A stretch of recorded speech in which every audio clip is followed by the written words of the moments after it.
O presidente Lula falou pela primeira vez sobre a investigação da Polícia Federal que indiciou Jair Bolsonaro e mais 36 pessoas por uma suposta tentativa de golpe de Estado. Segundo o petista, o alegado golpe pretendia impedi-lo de assumir a presidência. Vocês sabem o que está acontecendo na política mundial e na política brasileira. Vocês sabem a quantidade de mentiras, a quantidade de ódio. Vocês sabem a tentativa de golpe em 2008, que agora está ficando verdadeiro.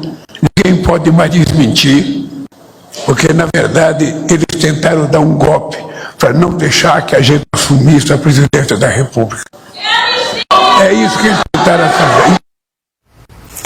Alexandre Garcia, muito boa noite, seja bem-vindo. Alexandre, primeiro eu quero ouvi-lo porque nesta semana, na terça-feira, o ministro Alexandre de Moraes então resolveu tirar o sigilo do relatório da Polícia Federal, aquele documento de quase 900 páginas que indiciou o ex-presidente Jair Bolsonaro e mais 36 pessoas. Gostaria da sua análise geral aí desse relatório, das conclusões da Polícia Federal que agora estão nas mãos do Procurador-Geral da República, Paulo Gonet.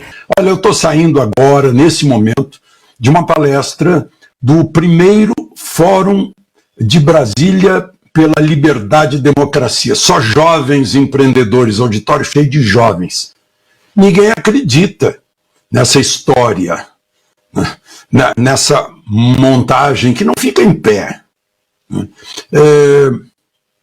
Olha só, eu menciono isso no meu artigo aí na Oeste, que Getúlio Vargas pegou um tal de Plano Cohen, 1937. Era um estudo, era uma montagem.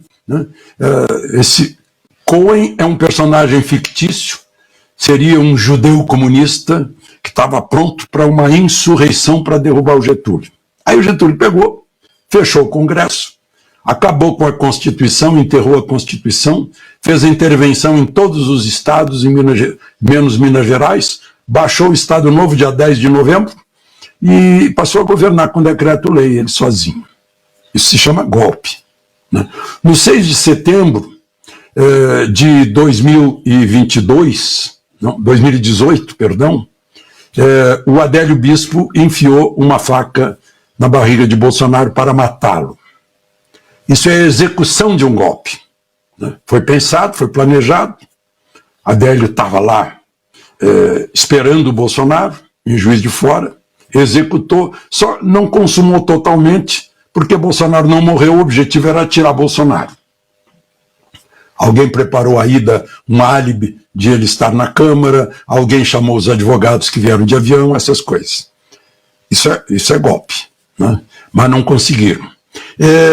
É que, ao longo da história brasileira, desde o Império, tem os donos do poder, né? E os donos do poder querem afastar as pessoas inconvenientes que abrem brechas nesse, vamos chamar de sistema, de aparelho, seja lá o que for, que domina. Assim, o Jânio acabou renunciando, o Collor foi cassado, e o Bolsonaro não foi morto, ganhou a eleição, mas não podia continuar. E aí tem toda essa história, Plano Cohen, para fechar o Congresso. Golpe, aí o golpe do WhatsApp, né? Como o Guzzo levantou, né? 100 mil para fazer o golpe, sem nenhum soldado, meia dúzia de gente expressando opiniões e cogitações. E depois ficaram furiosos com o Bolsonaro, porque o Bolsonaro ou não os ouviu, ou não quis ouvi-los, simplesmente Bolsonaro não fez o que eles queriam que fizesse, que é assinar lá o decreto, a convocação do artigo 142 para a defesa da ordem, da Constituição, etc. Só abrindo um parênteses, tem gente que quando assumiu, jurou defender a Constituição. Só que não cumpre isso. Não cumpre.